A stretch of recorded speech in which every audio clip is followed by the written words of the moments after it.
¿Cómo están, apreciados jóvenes? Continuamos con nuestra materia de historia y geografía en relación al tema gobierno de Fernando Lugo. Sería la segunda parte que estaremos analizando las características durante su gestión política como presidente de la República. De esta manera también podemos mencionar un poco, después de largos periodos de gobierno del Partido Colorado, de esta manera también asume una alternancia con la presidencia del ex obispo de San Pedro, Fernando Lugo. Unas de sus características en el ámbito político: había logrado la profesionalización de la función pública, sobre todo para que poder acceder a un cargo público, las personas o el ciudadano debería, digamos, concursar y de esta manera poder acceder a este sistema laboral de la función pública o a través de medios de concurso. También se suma a esto una línea de 500 kV desde Itaipú hasta Villa Hayes, próxima a concluirse. En aquel entonces todavía no estaba concluido, quizás en estos tiempos ya estaría terminado esta línea, digamos, de conexión eléctrica, y se previó exportar una cantidad de energía eléctrica a otros países, pero esta situación, digamos, no había prosperado. Entonces, estas son algunas de las situaciones políticas durante su gestión como presidente de la República. Seguimos en el ámbito político. Se llegó a un acuerdo para utilizar los fondos estructurales del Mercosur, que es un fondo compensatorio para los países menos desarrollados del bloque.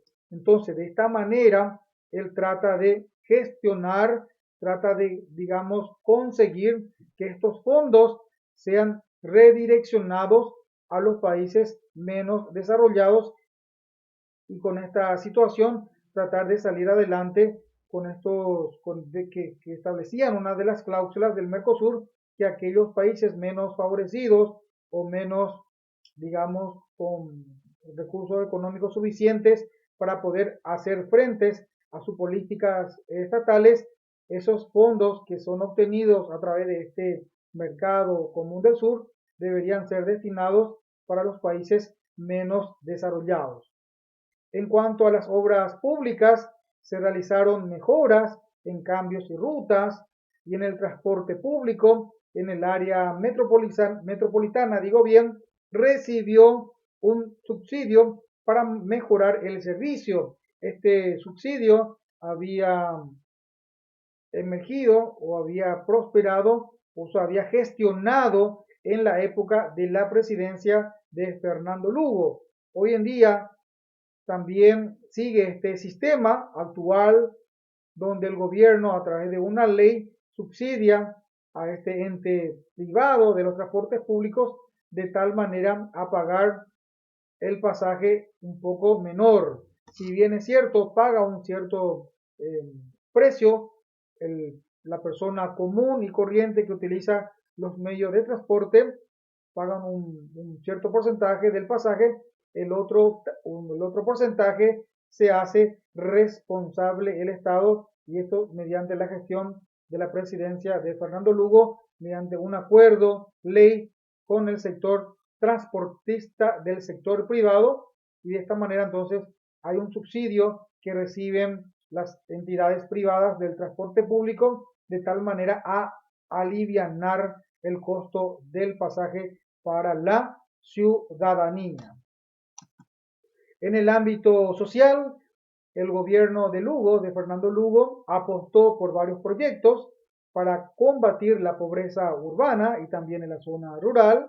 Por ejemplo, el programa Tecoponá, iniciando en el año 2005, por el cual miles de familias campesinas fueron beneficiadas con entregas mensuales de dinero, y de esta manera sirve como un apoyo, como un recurso económico para poder sobrellevar los gastos más necesarios dentro de sus familias.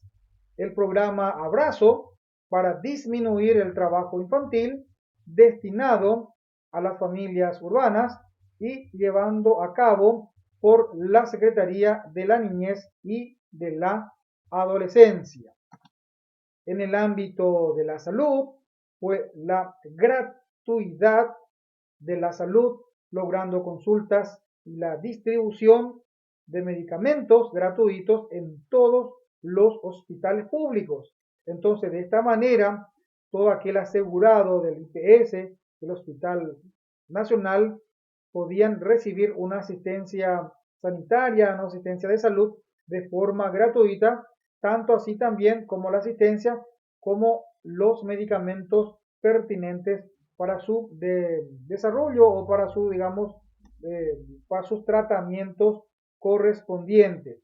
Entonces, esto es más bien en el ámbito de la salud, una gestión de gratuidad, tanto en la atención como así también en cuanto a los medicamentos.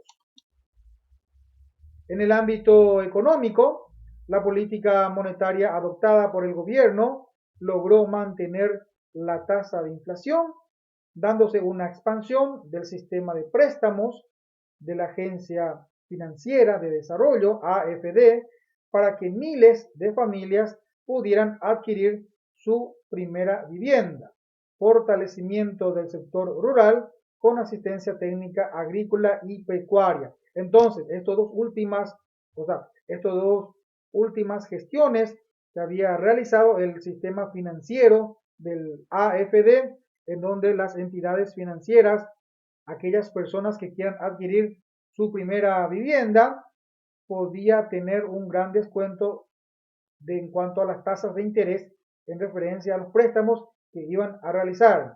Entonces, si uno sacaba este préstamo para la construcción de su primera vivienda, podían ser beneficiadas con un bajo interés y de esta manera trabajaba conjuntamente el gobierno con las entidades financieras y bancarias. Lo mismo ha tenido suerte el sector rural, donde ha tratado a través del Ministerio de Agricultura y Ganadería, fortalecer los recursos económicos y asistencias técnicas a fin de tener una buena producción en el sistema agrícola y pecuaria. Entonces, estos son básicamente en el área de lo económico. Pasamos en el área cultural.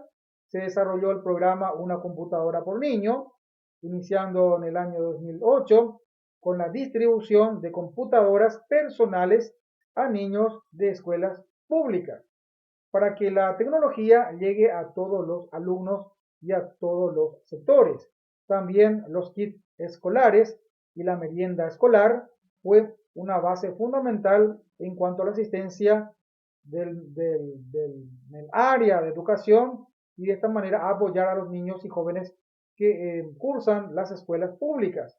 Fue encomendada a los gobernadores o a las gobernaciones departamentales realizar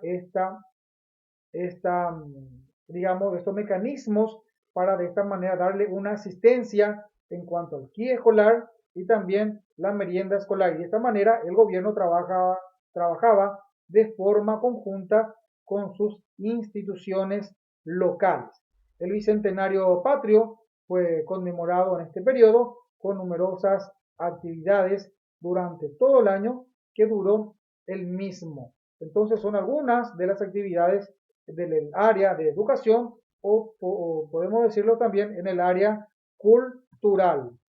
Bueno, en este último segmento prácticamente ya de nuestra clase vamos a analizar la destitución del presidente Fernando Lugo a través de un juicio político que se había llevado a cabo en fecha 22 de junio del año 2012 por unos acontecimientos suscitados en la República del Paraguay, también por las constantes inseguridad reinantes en nuestro país y por una masacre ocurrido en la ciudad de Curuguatú. Entonces hubo una masacre allí con referencia a los enfrentamientos que se habían realizado los policías en sus diferentes estamentos, ya sea de la POPE, Policía Nacional, por el tema de las invasiones de tierras que estos grupos de campesinos no querían desalojar porque tenían sus motivos, y también la persona, digamos, del área privado también, de una empresa privada que decía que era su tierra, también alegaba que eran suyas, y esto hubo un desalojo emanado por una autoridad local, del Poder Judicial, acompañado por las fuerzas públicas, y de esta manera ocurrió una masacre de un desenlace fatal que ha ocurrido por nuestros compatriotas. Y de esta manera se lo ha culpado a la inseguridad y esta situación al presidente Fernando Lugo, y a través de un juicio político fue desvinculado como presidente de la República. El 15 de junio del año 2012 se produjo la masacre de Curuguatú, en que 11 campesinos y 6 policías perdieron la vida. Una situación desagradable, una situación lamentable que había ocurrido con nuestros compatriotas, tanto civiles como también del personal policial, en el marco de un operativo irregular de desalojo en la zona de Marinacue, departamento de Canindeyú, en la ciudad de Curuguatú. Entonces, esos fueron básicamente los acontecimientos suscitados, una masacre en esta zona, donde hubo, digamos, víctimas que lamentar, y por ende ocurrió el juicio político y también su desvinculación de esta manera del presidente en aquel entonces, Fernando Lugo. Bueno, hasta aquí, apreciados jóvenes, hemos desarrollado la segunda parte de la situación de gobierno del presidente en aquel entonces, ex obispo de San Pedro, Fernando Lugo.